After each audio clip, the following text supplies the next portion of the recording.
Hi, my name is Luke, and this is how to install Microsoft Internet Spades.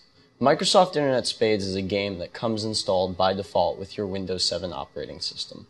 If somehow it's become uninstalled from your computer and you'd like to reinstall it, what you're going to want to do is click on the start bar, go to Control Panel, and then go to Programs and Features. Next, click on Turn Windows Features On or Off. Once this list populates, next to Games, click the plus arrow. In the drop-down that appears next to Internet Games, expand that window as well. And here you can see Internet Spades is checked off, meaning it is installed. If it's unchecked, simply check the box and then hit OK. Windows will mark it for installation and begin to install Microsoft Internet Spades once you reboot your computer. And that's it.